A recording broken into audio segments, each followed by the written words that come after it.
एक पिता के लिए अपने कंधे पर एक पुत्र की अर्थी उठाना संसार का सबसे भारी बोझ होता है। अब जरा कल्पना कीजिए उस पिता के हृदय की जिसने अपने ही जीवन काल में एक नहीं 10 नहीं बल्कि पूरे 100 पुत्रों की मृत्यु देखी हो।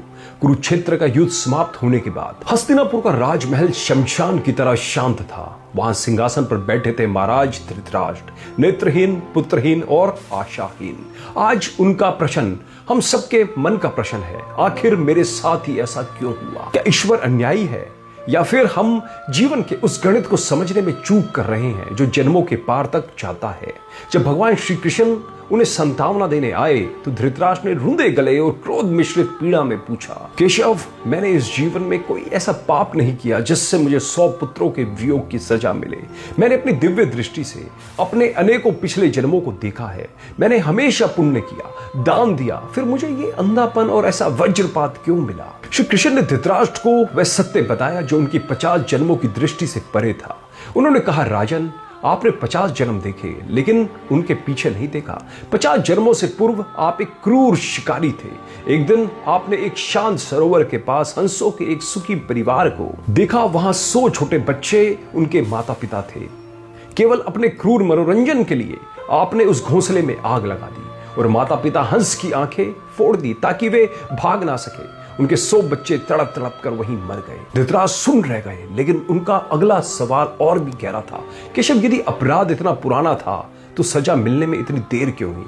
कृष्ण का उत्तर रोंगटे खड़े कर देने वाला था, जो कर्म के विज्ञान को खोल कर रख देता है। उन्होंने कहा, राजन, 100 पुत्र प्राप्त करने के लिए और एक राजा बनने के लिए बहुत अधिक पुण्य की आवश्यकता होती है। पिछले 50 जन्मों में आपके पास इतना पुण्य का बैलेंस नहीं था कि आप 100 पुत्रों का सुख पा सके।